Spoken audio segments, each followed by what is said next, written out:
Welcome to our podcast, Unmetered. As a member-owned not-for-profit electric cooperative, we're focused on providing affordable, reliable, safe electricity and outstanding member service. One way that we've found that we can do that is by providing more avenues of communication to you, our member.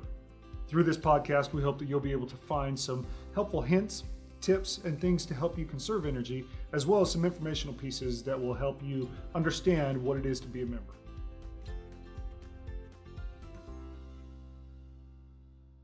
Hey everybody, thanks for listening in this week to our latest episode of Unmetered.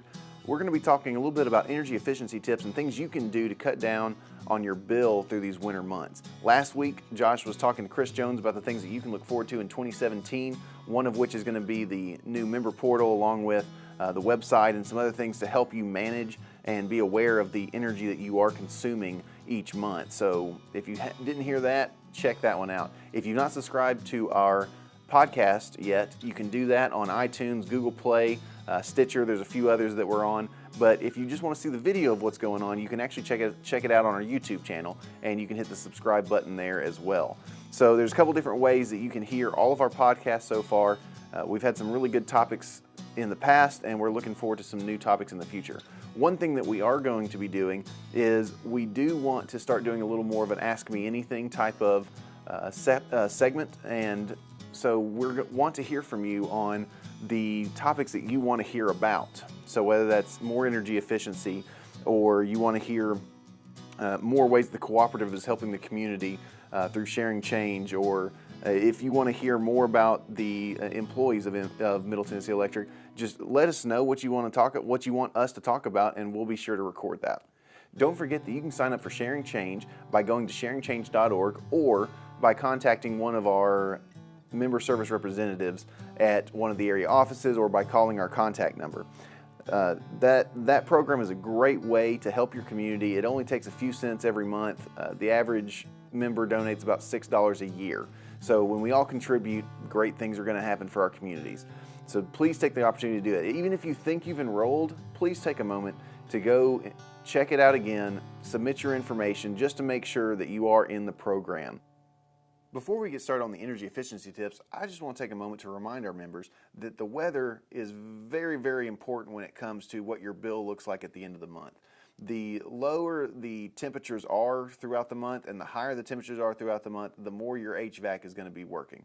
So whenever those days that are about 72 degrees to 68 degrees, somewhere in that range where it's a comfortable temperature, your HVAC system is probably not working as hard as it does when it's 30 degrees or at 100 degrees.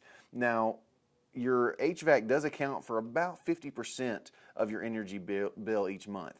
And so like last month, we had a crazy month. At the beginning of the month, we were in the mid-40s. By the end of the month, we were in the middle of the 70s. I mean, it just really fluctuated in different areas of our territory. So, we're all used to the Tennessee weather, and it's one of those things where we sometimes don't realize that our HVAC is working extra hard on those days that it's at 30, then the next day it's at 70 and it's not working as much. So we're pretty excited about the new things that are coming in, especially the new portal that we are working on creating for our members. It'll give you the ability to see those days that it was really, really hot or really, really cold, and you can kind of see how that weather affected how much energy you use that day.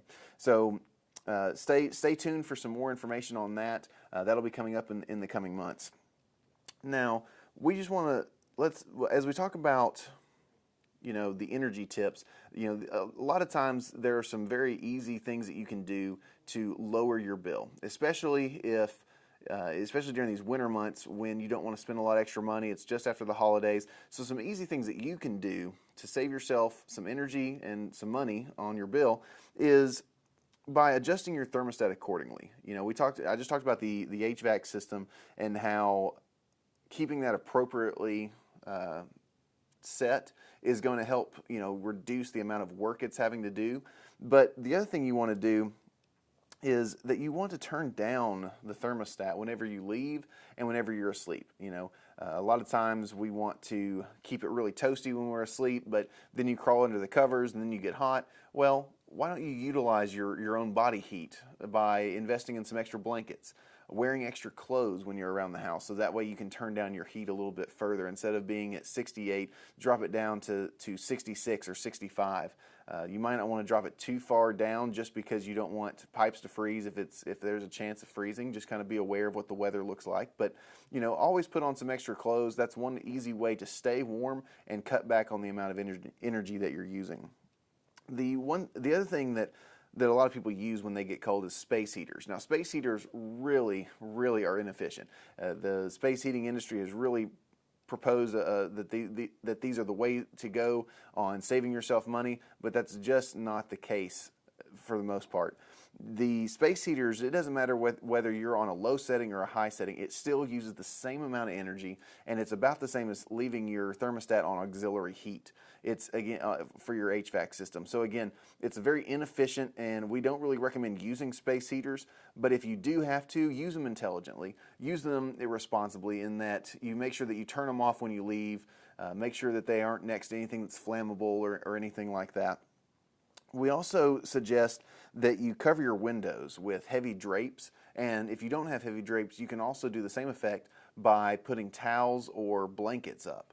Just kind of, maybe tacking them up with a nail or something like that, especially on those nights where it could be getting down into the 20s or even the teens in terms of temperature. And so that's just one way that you can kind of help insulate your windows a little bit more, which is one of those areas where you lose a lot of heat during the winter and where you lose some AC during the summer. So during these winter months, think about tacking something up to kind of help prevent and insulate those windows.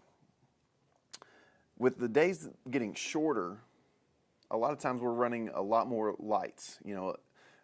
As the days are starting to lengthen back out again, it's having more and more sunlight coming in through the windows, but we're still running a lot of overhead lights, a lot of lamps, just to try to combat that early sunset. And so one thing you can do is turn off lights that have multiple bulbs to them. So instead of turning on the chandelier, think about maybe turning on a desk lamp. And if you haven't already done it, definitely consider switching over to LED or at least CFL bulbs to cut down on the amount of energy that you're using. Incandescents are extremely ineffective when it comes to saving energy. They use as much as 7 times the amount of power that an LED bulb uses. Open the blinds on the sunny side of the house. This is something that is a simple thing to do. So if you've got a window, a door, something that faces toward the sun during the day, open that up. Take advantage of that solar heat that's coming through. You don't have to be involved in our cooperative solar to take advantage of the sun's energy. It's a very simple thing to do. While Middle Tennessee Electric operates on only 18 cents of every dollar, we do want to remind our members that in this area we use a lot of energy as in comparison to the national average. Our rates are 20% lower than the national average, but our consumption is extremely high because of the temperatures and the weather and the different things that we encounter in this area. Now, as we talked about earlier, those temperatures that are going to be fluctuating, especially last month, going from anywhere from the mid-30s all the way up into the mid-70s, and then this month is going to be a similar situation because, as we saw last week, there was a snow and ice storm that really was cold and that bitterness, and then the 7 days later we're looking at temperatures in the 70s. So again, high bills are going to happen. It's because your HVAC unit is really working hard to keep you comfortable. If you've got an issue with your bill, our contact center is the best place that you can call to get help with that. That number is 1-877-777-9020. If you've got a question about your bill, trying to find out why it is above average since last month or the month before, they'll be able to assist you in that, because we want to help out all of our members, but we can't do that unless you call in and talk to us. When you call in and talk to us, you'll talk to our contact center, who will have the ability to assist you in getting your questions answered in a reasonable amount of time. So again, that number is 1-877-777-9020. Next week, we're actually going to be talking to Brad Gibson about our cooperative solar program that officially launched this month. We've almost been a full month of its running, and so we're excited to hear about the good things that it's going to be offering to our members, along with how you can sign up to be a part of this new program. Thanks for listening in, and we look forward to seeing you next week. Unmetered is brought to you by Middle Tennessee Electric.